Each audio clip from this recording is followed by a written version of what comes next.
Bila kita nampak raut wajah orang yang tenang cerah, maka ketenangan bukan pada wajahnya.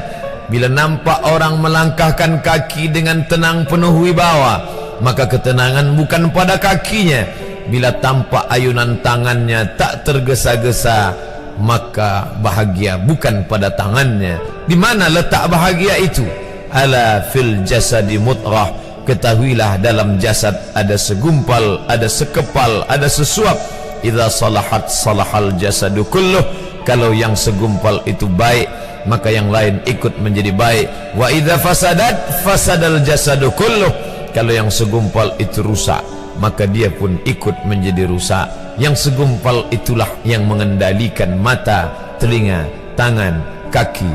Yang segumpal itulah tempat rindu, benci, marah, ridha, ikhlas, fasik, hasad, kufur. Di sanalah bersemayam rindu dan benci. Maka jangan terlampau benci. Habib habibaka haunamma. Kalau kau sayang, sayanglah secukupnya sahaja.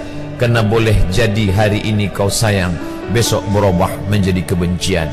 Kalau kau benci, bencilah secukupnya sahaja. Boleh jadi esok pagi dia menjadi orang yang tersayang. Berapa banyak puan-puan berkata, siapa itu? Itulah orang yang dulu paling aku benci. Tapi hari ini masih ada juga benci, tapi tak banyak. Oleh sebab itu maka dijaga dia. Yauma la yanfa'u malun. Hari itu tak ada guna harta, wala banun, tak ada guna anak, illa man atallah, kecuali orang yang datang menghadap Allah biqalbin salim, dengan hati yang salim.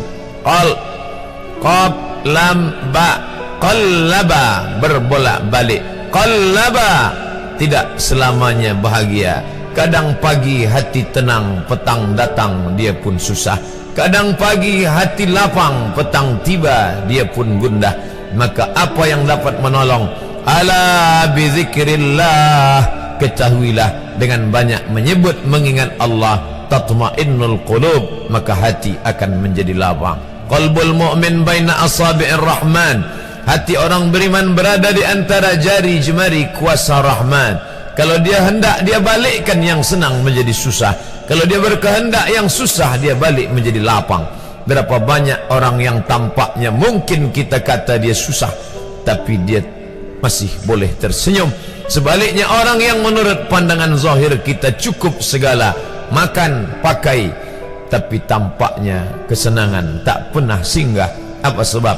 Kerana hati milik Allah. Dia ada dalam diri kita, tapi dia bukan punya kita. Lillahi ma fis samawati wa ma fil ard. Apa di langit, apa di bumi, milik Allah. Balikkan kepada Allah. Dari Allah balik kepada Allah. Senang mengucapkannya, payah mengamalkannya, lebih sulit memasukkannya ke dalam hati. Oleh sebab itu maka apa cara supaya hati menjadi lapang? Yang pertama, iman. Mesti ada iman. Percaya bahawa dia ada walaupun tak tampak oleh mata. Dulu ada seorang filosof, dia berkata bahawa aku percaya dia ada bila boleh tampak oleh mata, disentuh tangan, didengar telinga. Tapi bila tidak dapat ditengok mata, dipandang mata, didengar telinga, disentuh tangan, maka dia tidak ada. Inilah orang-orang yang berfaham wujudiyah. Wujud ada, mikrofon ada, mimbar ada, orang ada, kerana aku boleh menatap dengan mata, mendengar suara dengan telinga, bersapa tangan dengan alat yang diciptakan Allah Subhanahu wa ta'ala. Tapi kita mengenal dia bukan kerana rupa. Bahkan bila kita pejam mata nampak berbagai macam rupa, itukah dia? Bukan. Walam yakul lahu kufuwan ahad. Bila kita pandang tengah malam tampak bermacam warna rupa, itukah dia? Ma khatara bibalik fallahu laisa kadzalik.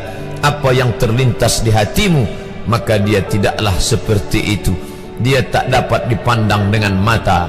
La tudrikuhul absaru, dia tak dapat ditangkap mata.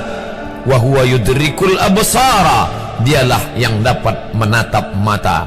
Jangankan dia, wajah kita pun kita tak boleh melihatnya. Siapa yang boleh melihat wajahnya?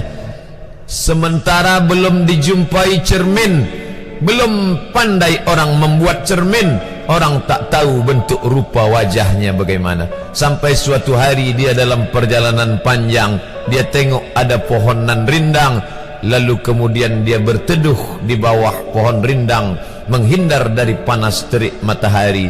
Di bawah pohon rindang ada kolam air, maka saat dia akan mengambil minum dari air kolam, disitulah dia melihat wajahnya. Oh, begitu rupa wajah di dalam air kolam.